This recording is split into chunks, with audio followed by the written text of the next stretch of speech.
एक सही स्टेबलाइजर का यूज करके आप अपने घर के 30 से 40 हजार रुपए के एयर कंडीशनर को वोल्टेज फ्लक्चुएशन से बचा सकते हैं और लो वोल्टेज या हाई वोल्टेज के अंदर भी स्मूथली रन कर सकते हैं। लेकिन वोल्टेज स्टेबलाइजर लेने से पहले भी काफ़ी बातों का ध्यान रखना पड़ता है, क्योंकि मार्केट के अंदर कई अलग अलग कंपनियों के अलग अलग वोल्टेज स्टेबलाइजर आपको देखने को मिलते हैं। इसीलिए आपके एसी के लिए कौन सा वोल्टेज स्टेबलाइजर सही रहेगा, इसके बारे में भी आपको पता होना बहुत ही ज़रूरी है। तो यहाँ पे जनरली हमारे घरों के अंदर 1 टन 1.5 टन या मैक्सिमम 2 टन का ही एयर कंडीशनर हमें देखने को मिलता है और उनके लिए मार्केट में अलग अलग कैपेसिटी के आपको स्टेबलाइजर देखने को मिलते हैं। तो यहाँ पे अब आपको देखना है कि आपके घर पे कितने टन का एयर कंडीशनर है और उसी हिसाब से आपको एक वोल्टेज रेंज को भी देखना पड़ता है कि किस वोल्टेज रेंज में काम करने वाला आपको वोल्टेज स्टेबलाइजर चाहिए। तो यहाँ पे आप जो देख पा रहे हैं ये 2 अलग अलग कैपेसिटी के वोल्टेज स्टेबलाइजर है। ये जो है ये 4 kVA का है और ये है 5 kVA का। तो यहाँ पे इस कैपेसिटी को हम देखते हैं हमारे एयर कंडीशनर की कैपेसिटी के अकॉर्डिंग। ये ओल्टन कंपनी का 4 kVA का वोल्टेज स्टेबलाइजर आपके 1.5 टन के एयर कंडीशनर के लिए परफेक्ट रहेगा, चाहे आप इसके ऊपर विंडो एयर कंडीशनर चलाएं या स्प्लिट एयर कंडीशनर चलाएं। इसी तरह से ये वोल्टन का 5 kVA का वोल्टेज स्टेबलाइजर 2 टन के एयर कंडीशनर के लिए परफेक्ट रहेगा। इसके अंदर कैपेसिटी के अलावा हमें वोल्टेज रेंज को भी देखना पड़ता है और ये आपको पता चलता है आपके घर के अकॉर्डिंग कि आपके घर पे मिनिमम कितना वोल्टेज आता है। जनरली घरों के अंदर जो वोल्टेज जाता है वो मैक्सिमम 150 वोल्ट तक ही ड्रॉप होता है। तो वहाँ के लिए 130 वोल्ट से लेकर 280 वोल्ट तक रेंज वाला स्टेबलाइजर बिल्कुल परफेक्ट रहता है। और आज हम जो लेके आए हैं ये भी 130 वोल्ट से लेकर 280 वोल्ट की रेंज के अंदर वर्किंग करने वाले वोल्टेज स्टेबलाइजर है। तो जो स्टेबलाइजर है वो वोल्टेज को बहुत ही आसानी से स्टेप अप या स्टेप डाउन कर सकता है। यानी कि अगर आपके घर में 150 वोल्ट एसी सप्लाई आ रही है तो वो बढ़ा के उसे इजिली 200 वोल्ट प्लस कर सकता है।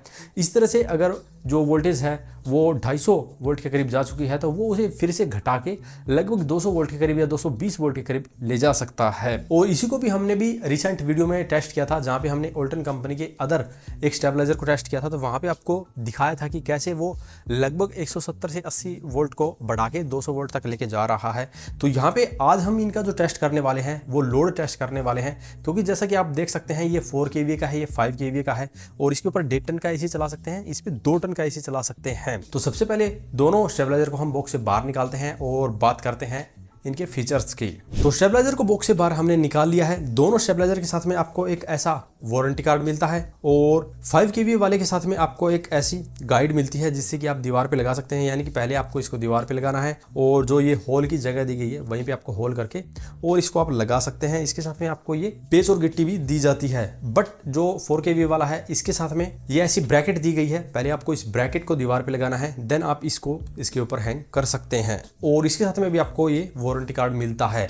दोनों के ही ऊपर आपको 3 साल की वारंटी मिलेगी। और वारंटी को रजिस्टर करने के लिए आपको इनकी ऑफिशियल वेबसाइट के ऊपर जाना है, जिसका लिंक भी आपको वीडियो के डिस्क्रिप्शन में मिल जाएगा, जहां से आप डायरेक्टली अपनी वारंटी को रजिस्टर भी कर सकते हैं और क्लेम भी कर सकते हैं। अब बात करते हैं इनके फीचर्स की। तो दिखने में बहुत ही प्रीमियम डिजाइन यहाँ पे ब्रांड ने दिया हुआ है, जैसे कि आप देख सकते हैं।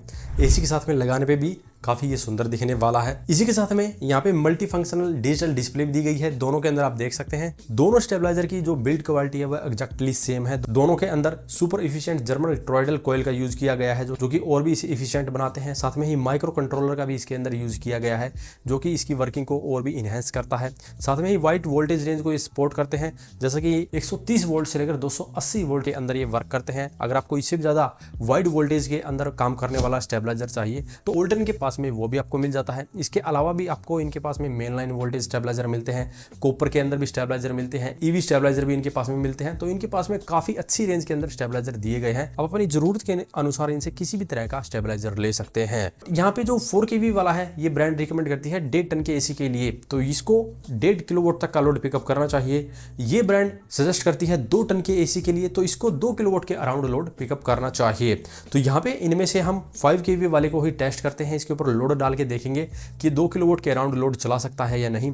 और यहाँ पे अभी गर्मियाँ तो नहीं आई है कि हम इसके ऊपर एसी को टेस्ट कर पाएं, बट यहाँ पे हम इसको रूम हीटर के साथ में कनेक्ट करके टेस्ट करेंगे, क्योंकि रूम हीटर का जो लोड है वो कंटिन्यू चलता रहता है। एयर कंडीशनर का लोड स्टार्टिंग में ज़्यादा होता है बट बाद में धीरे धीरे कम हो जाता है, बट जो रूम हीटर है उसका लोड कंटिन्यू सेम चलता है। तो वही हम इसके ऊपर लंबे टाइम तक चला के चेक करेंगे कि ये इतने लोड को काफ़ी लंबे टाइम तक चला सकता है या नहीं। यहाँ पे इसके साथ में ये एसी इनपुट की वायर दी गई है, जिसको हमें स्विच बोर्ड के साथ में कनेक्ट करना है।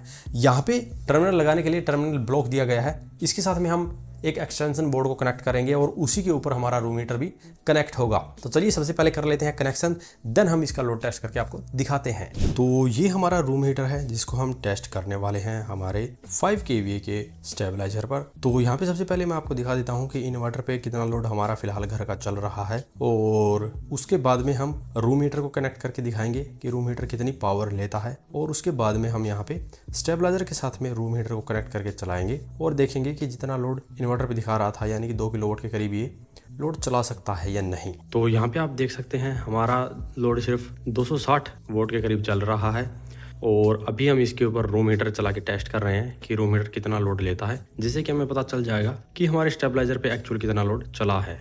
तो यहाँ पे आप देख सकते हैं हमने रूम हीटर को ऑन कर दिया है और लोड हमारा 2.17 किलोवाट के करीब हो गया है, यानी कि 2 किलोवाट से ज़्यादा हो गया है। तो रूम हीटर लगभग 2 किलोवाट की पावर लेता है। अभी हम स्टेबलाइजर के थ्रू हमारे इसी रूम हीटर को चला के देखेंगे। तो आपने देख लिया है 2 किलोवाट के करीब हमारा ये रूम हीटर पावर लेता है, और अभी हमने इसको स्टेबलाइजर के साथ में कनेक्ट कर दिया है। स्टेबलाइजर के पीछे हमारा एक्सटेंशन बोर्ड है और इसकी वायर को हमने यहाँ पे बोर्ड में लगा दिया है। तो अभी हम इस बटन को ऑन करते हैं। स्टेबलाइजर में 10 सेकंड का यहाँ पे टाइमर चलता है, उसके बाद में ही हमारा लोड ऑन होता है। तो ये हमने 2 किलोवाट के ऊपर सेट किया हुआ है जैसा कि आप देख सकते हैं, और हमारा रूम हीटर बिल्कुल परफेक्टली चल गया है। हालांकि सर्दियों के अंदर वोल्टेज भी ड्रॉप नहीं होता है, इसलिए मोस्टली हमें पूरी ही यहाँ पे इलेक्ट्रिसिटी मिलती रहती है। बट यहाँ पे हमारा मेन जो फोकस है वो लोड के ऊपर है कि अगर आप इसे 2 टन के एयर कंडीशनर पे चला देते हैं तो ये उतना लोड चला सकता है या नहीं। तो ये बिल्कुल चला सकता है। तो यहाँ पे आपने देख लिया है ये रूम हीटर जैसा कि 2 टन के एसी के लिए रिकमेंड किया जाता है, तो ये डेफिनेटली 2 टन के एसी को बड़े ही इजीली चला सकता है। हालांकि 5 kVA का मतलब होता है लगभग 4 किलोवाट के अराउंड आप लोड इसके ऊपर चला सकते हैं, बट हमने 2 किलोवाट के अराउंड यहाँ पे लोड चला के देखा है क्योंकि हमारे पास 2 किलोवाट का ही रूम हीटर है। तो अगर आप ये परचेज करना चाहते हैं या अपने 1.5 टन के एसी के लिए परचेज करना चाहते हैं तो इनके पास में आपको दोनों तरह के अभी फिलहाल वोल्टेज स्टेबलाइजर मिल रहे हैं, जो कि आप डायरेक्टली इनकी ऑफिशियल वेबसाइट से भी परचेज कर सकते हैं और अमेजोन से भी परचेज कर सकते हैं, जिसका लिंक आपको वीडियो के डिस्क्रिप्शन में मिल जाएगा। अगर इनके बारे में आपका कोई भी सवाल या सुझाव हो तो वीडियो कमेंट बॉक्स में कमेंट करें। वीडियो पसंद आए तो लाइक करें, शेयर करें, साथ ही हमारे चैनल को सब्सक्राइब करें। सब्सक्राइब करने के साथ साथ बेल आइकन को जरूर दबाएं ताकि इसी प्रकार की वीडियो आपको समय समय पे मिलती रहे। धन्यवाद।